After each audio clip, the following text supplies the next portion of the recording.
नमस्कार साथियों, मैं दीपक सर एक बार फिर अपने YouTube चैनल में आपका स्वागत करता हूं। और कल की वीडियो में हमने टाइप्स ऑफ फ्रैक्शंस पढ़े थे। आज हम उसी टाइप्स ऑफ फ्रैक्शंस को कंटिन्यू करेंगे और कंपैरिजन के लिए कौन कौन से टाइप्स ऑफ फ्रैक्शंस होते हैं उन्हें पढ़ेंगे, और इसके साथ साथ हम कंपैरिजन ऑफ फ्रैक्शन पढ़ेंगे, कौन सा फ्रैक्शन छोटा होता है और कौन सा फ्रैक्शन बड़ा होता है। तो चलिए कंटिन्यू करते हैं टाइप्स ऑफ फ्रैक्शन से ही। कल हमने पढ़ा था proper fraction, improper fraction, mixed fraction. उसके अलावा दो टाइप्स और होते हैं, वो होते हैं आपके लाइक फ्रैक्शन और अनलाइक फ्रैक्शंस। अब लाइक और अनलाइक फ्रैक्शंस कैसे होते हैं? देखिए, प्रॉपर, इम्प्रॉपर और मिक्स्ड, ये फ्रैक्शन जब पढ़े थे तब एक ही फ्रैक्शन को देखकर हम बता सकते थे ये प्रॉपर है, ये इम्प्रॉपर है, ये मिक्स्ड है। लेकिन लाइक और अनलाइक ये कंपैरिजन वाले फ्रैक्शंस होते हैं। कंपैरिजन का मतलब होता है आपका कि किसी दो चीज में तुलना करने वाले फ्रैक्शन। अब दो हो या दो से अधिक हो, उनमें भी तुलना की जा सकती है, उनमें भी कंपैरिजन किया जा सकता है। जैसे हम बता सकते हैं कि राम और श्याम दोनों में से कौन बड़ा है, कौन छोटा है, तो उनमें कंपैरिजन हुआ आपका। ठीक है, इसी तरीके से अब आप सिंगल व्यक्ति को बोलें कि राम छोटा है तो नहीं बता पाएंगे, क्योंकि हो सकता है आप बोल रहे हैं राम छोटा है और राम से भी छोटा कोई व्यक्ति मिल जाए। तो जब राम से छोटा कोई व्यक्ति आपको मिल गया तो उस कंडीशन में राम बड़ा हो गया। इसी तरीके से हम क्या करते हैं, जब कोई कंपैरिजन करते हैं तो किसी सिंगल चीज से कंपैरिजन नहीं किया जा सकता। कंपैरिजन करने के लिए कम से कम दो चाहिए या दो से अधिक चाहिए। अभी यहां पर जब हम लाइक फ्रैक्शंस और अनलाइक फ्रैक्शंस पढ़ेंगे तो लाइक फ्रैक्शन और अनलाइक फ्रैक्शन में भी कम से कम दो फ्रैक्शन होने चाहिए, तभी हम बता सकते हैं कि ये लाइक फ्रैक्शन है या अनलाइक फ्रैक्शन है। जैसे हम एक एग्जांपल लेते हैं, हमारे पास एक फ्रैक्शन है 1/2, दूसरा फ्रैक्शन है 5/2। अब हमने देखा कि दो फ्रैक्शन हैं हमारे पास 1/2 और 5/2, और दोनों ही फ्रैक्शन में आपके डिनोमिनेटर में इधर भी 2 है और इधर भी 2 है। जब सेम डिनोमिनेटर वाले दो या दो से अधिक फ्रैक्शन आपको मिले तो वो लाइक फ्रैक्शंस होते हैं। अगर उनके डिनोमिनेटर अलग अलग होंगे तो वो अनलाइक फ्रैक्शन बन जाएंगे। जैसे एक फ्रैक्शन लेते हैं हम 1/2 और दूसरा हो गया आपका 3/4। अब हमने देखा कि यहां पे हमारे एक फ्रैक्शन में डिनोमिनेटर है 2 और दूसरे फ्रैक्शन में डिनोमिनेटर है 4। अब यहां पर दोनों में ही डिनोमिनेटर अलग अलग हो गया। जब डिनोमिनेटर अलग अलग हो जाता है तो वो अनलाइक फ्रैक्शन कहलाते हैं। अच्छा, केवल डिनोमिनेटर को देखकर ही हम लाइक और अनलाइक बता सकते हैं, उसमें न्यूमरेटर का कोई फर्क नहीं पड़ता। चाहे न्यूमरेटर सेम हो आपका, चाहे न्यूमरेटर अलग अलग हो, उससे कोई फर्क नहीं पड़ता। अगर न्यूमरेटर भी सेम होता, जैसे 1/2 और 1/2, तब भी ये लाइक फ्रैक्शन ही होता। और यहां पर आपका न्यूमरेटर भी सेम है लेकिन डिनोमिनेटर सेम नहीं है, 1/2 और 1/4। बेशक आपका यहां पर न्यूमरेटर सेम है, 1 है और इधर भी 1 है, लेकिन डिनोमिनेटर तो इधर अलग ही है, इधर भी डिनोमिनेटर 2 और इधर भी डिनोमिनेटर 4। जब डिनोमिनेटर दोनों साइड अलग अलग हो गया तो ये भी अनलाइक फ्रैक्शन ही कहलाएगा। तो लाइक और अनलाइक फ्रैक्शन समझ में आए। अब हम फ्रैक्शंस को कंपैरिजन करना सीखेंगे। चलिए स्टार्ट करते हैं। हमारे लाइक फ्रैक्शंस जब होते हैं, डिनोमिनेटर जब हमारा सेम होता है, तो हम केवल न्यूमरेटर को चेक करते हैं कि न्यूमरेटर में कौन बड़ा है, कौन छोटा है। उसी के अनुसार हम पूरा फ्रैक्शन बता सकते हैं कि पूरा फ्रैक्शन कौन सा बड़ा है और कौन सा फ्रैक्शन छोटा है। जैसे यहां पे था आपका 1/2 और इधर है आपका 5/2। डिनोमिनेटर दोनों में ही सेम है, तो हम न्यूमरेटर देखेंगे, न्यूमरेटर हमारा इधर 5 है और इधर 1 है, तो 5 बड़ा है, तो इसीलिए आप इधर ग्रेटर देन का चिन्ह लगा सकते हैं, यानी आपका 5/2 फ्रैक्शन बड़ा है। इसी तरीके से लाइक फ्रैक्शन जब हमने देखा 1/2 और 1/2, दोनों में डिनोमिनेटर आपका सेम है और न्यूमरेटर भी सेम है। देखिए, डिनोमिनेटर तो सेम होना ही चाहिए और न्यूमरेटर आपका सेम है, तो ये बराबर फ्रैक्शन हो गया आपका। इसी तरीके से एक एग्जांपल और लेते हैं, 1/3 और 19/3। अब हमने देखा डिनोमिनेटर दोनों में सेम है, लेकिन इधर न्यूमरेटर जब हमने चेक किया तो 1 हमारा 19 से छोटा है, तो इसीलिए 19 हमारा बड़ा हुआ, तो 19/3 वाला फ्रैक्शन भी हमारा बड़ा हुआ। तो लाइक फ्रैक्शन को हम आसानी से बता सकते हैं कि कौन सा फ्रैक्शन छोटा है और कौन सा फ्रैक्शन बड़ा है, क्योंकि केवल हमें उसमें न्यूमरेटर चेक करना है। न्यूमरेटर अगर बड़ा है तो हमारा फ्रैक्शन बड़ा होगा और न्यूमरेटर अगर छोटा है तो हमारा फ्रैक्शन छोटा होगा। लेकिन जब अनलाइक फ्रैक्शंस की बात आती है तब उसमें किस तरीके से पहचाना जाएगा कि कौन सा फ्रैक्शन बड़ा है। उसमें पहचानने के लिए हम क्या करेंगे, सबसे पहले हमें अपने डिनोमिनेटर सेम करने हैं। ठीक है, डिनोमिनेटर सेम करने के लिए हमें क्या करना पड़ेगा, एलसीएम लेना पड़ेगा। और ये चीज जो डिनोमिनेटर सेम करने वाली है, ये चीज थोड़ा आपको अच्छी तरीके से समझनी पड़ेगी, क्योंकि अगर आपको डिनोमिनेटर सेम करना आ गया तो आप समझ लीजिए कि आपको फ्रैक्शंस के एडिशन और सब्ट्रैक्शन भी आसानी से आ जाएंगे।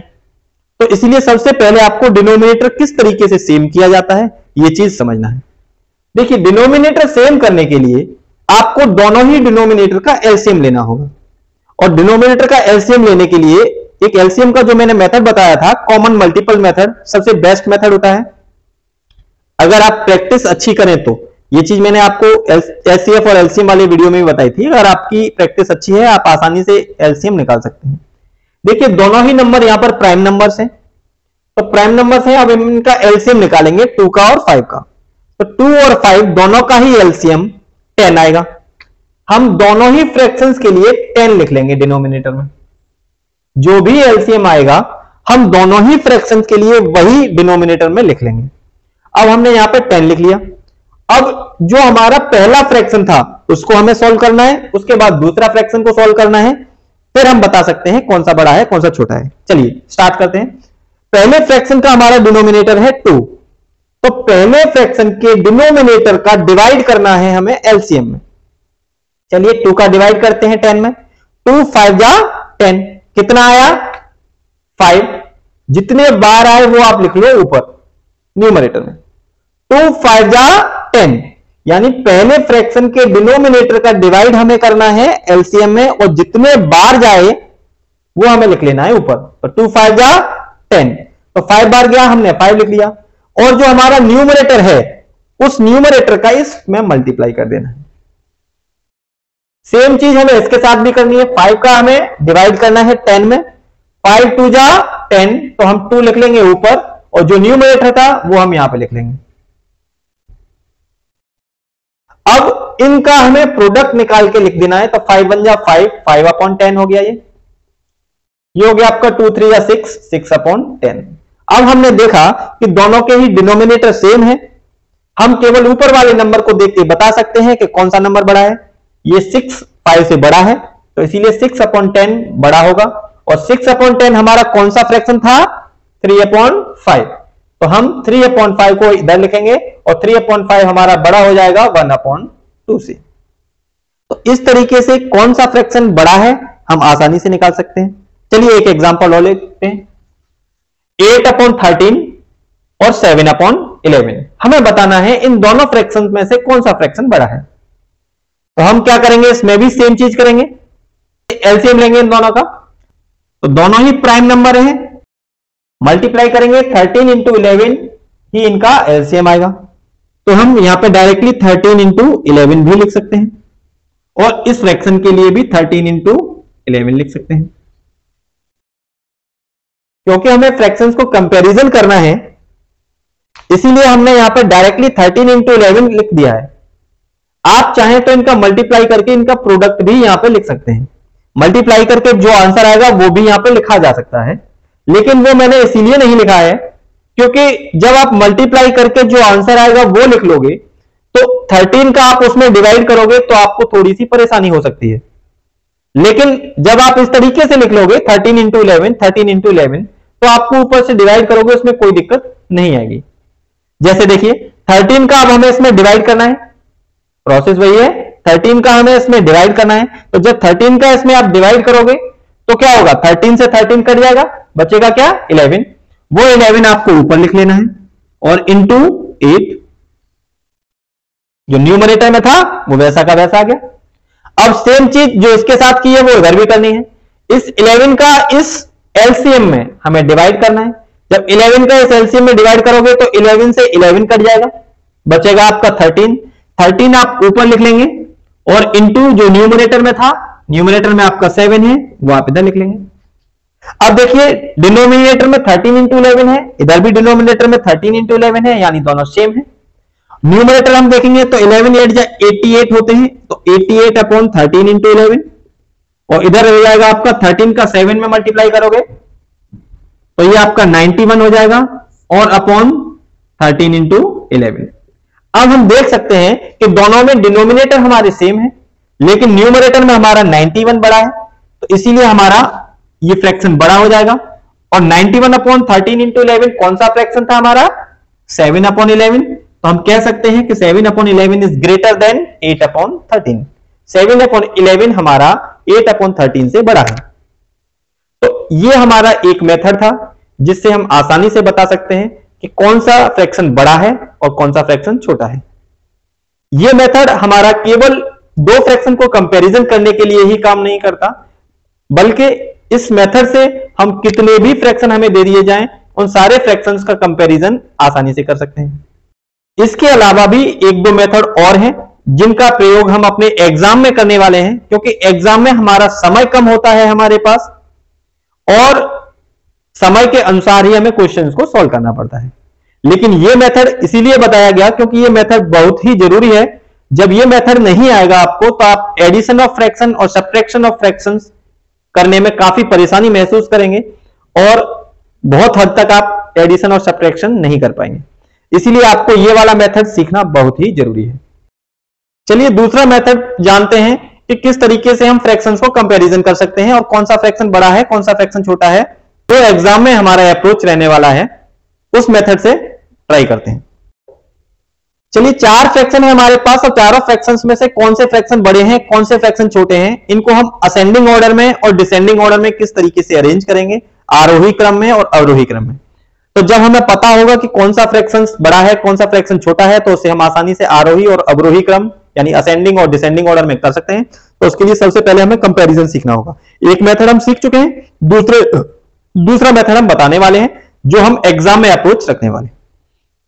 देखिए एग्जाम की दृष्टि से हमारे पास समय बहुत कम होता है, तो उसके लिए आपको कैलकुलेशन थोड़ा स्ट्रांग करनी पड़ेगी और डेसिमल की वीडियो हम एक और लेके आने वाले हैं, जिससे आपको अगर डेसिमल जिस बच्चे ने नहीं पढ़ा है तो वो डेसिमल भी आसानी से समझ जाएगा।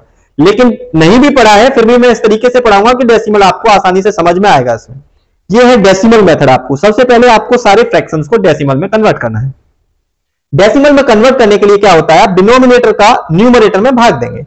जब डिनोमिनेटर का न्यूमरेटर में भाग देंगे तो देखिए 2 का भाग हम 1 में देंगे तो 1 में जाएगा नहीं, तो हम क्या करेंगे 2 का भाग 1 में देंगे। और जब हमारे पास संख्याएं खत्म हो जाती हैं, जैसे 2 1 या 2 और उससे भी छोटी संख्या है ये, तो जब संख्याएं खत्म हो जाती हैं तो हम क्या करते हैं एक पॉइंट लगाते हैं और एक 0 बढ़ा लेते हैं।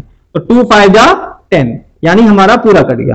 अब ये जो भाग करके जो वैल्यू हमने 1/2 की निकाली वो आई 0.5, तो ये 0.5 हम इधर लिख लेंगे, ठीक है। और दूसरा फ्रैक्शन है 3/5, 3/5 में हम डिवाइड करेंगे। ये 5 का डिवाइड 3 में, यानी डिनोमिनेटर का डिवाइड न्यूमरेटर में। सेम चीज पॉइंट लगाएंगे 0 बढ़ाएंगे 5 6 जा 30, हमारा पूरा कट गया, यानी इसका आंसर आ गया आपका 0.6। अब 15/7 का हमें करना है, तो 7 में 15 का भाग देना है, पॉइंट लगाएंगे 0 बढ़ जाएगा, 15 4 जा 60, 10 बचे आपके, एक 0 बढ़ाया, 15 6 जा 90, फिर 10 बचे, एक 0 बढ़ जाएगा, फिर 15 6 जा 90, यानी इसी तरीके से आता रहेगा। तो ये हो गया हमारा 0.466 डॉट डॉट डॉट बोल सकते हैं या 66 बार बोल सकते हैं, ठीक है। उसके बाद हम 9/18 को करेंगे, तो 9 1 या 9 और 9 2 या 18, डायरेक्टली आंसर हमारा 2 आ रहा है। अब जब हमने चारों फ्रैक्शन को पॉइंट्स में कन्वर्ट कर लिया, अब हम इसे आसानी से देख के बता सकते हैं कि कौन सा फ्रैक्शन हमारा बड़ा है कौन सा फ्रैक्शन हमारा छोटा है।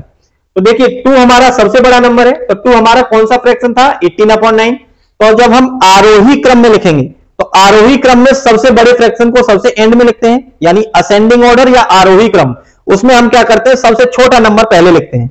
तो सबसे छोटा नंबर हमने इसमें देखा, तो सबसे छोटा नंबर हमें मिला 0.466 बार। अब इसमें कंफ्यूजन नहीं होना है, इसमें क्या है बच्चे अक्सर कंफ्यूजन हो जाते हैं कि 0.466 हुआ ये, लेकिन 0.466 नहीं पढ़ते इसे, हम पढ़ेंगे इसे 0.466।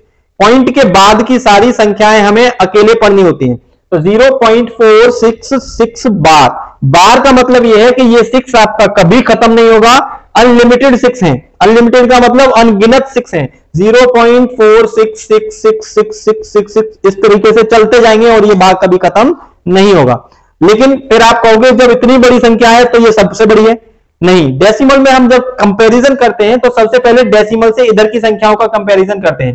तो डेसिमल से इधर की संख्या, ये इधर भी 0 है, इधर भी 0, इधर भी 0, लेकिन डेसिमल इसमें कहीं नहीं है तो सबसे एंड में डेसिमल माना जाता है। तो डेसिमल से इधर 2 है, तो 2 सबसे बड़ी संख्या हुई। जब इसको सबसे बड़ा हमने पता लगा लिया, लेकिन हमें सबसे छोटा लगाना था, तो देखिए इधर तो सबसे इधर 0 0 है। अब इधर की संख्याओं में कंपैरिजन करेंगे तो डेसिमल से इधर की पहली संख्या का कंपैरिजन होता है। पहली संख्या इधर 5 है, इधर 6 है, इधर 4 है, तो ये वाली संख्या सबसे छोटी हुई। तो इस संख्या को हम सबसे पहले लिखेंगे। अब देखा हमने ये संख्या कौन से फ्रैक्शन की थी, 7/15 की, तो 7/15 सबसे पहले आएगा। अब क्योंकि ये संख्या सबसे छोटी है तो इधर छोटे का चिन्ह, बड़े का चिन्ह इस साइड रहेगा। अब इससे बड़ी संख्या कौन सी है, ये संख्या हो गई आपकी।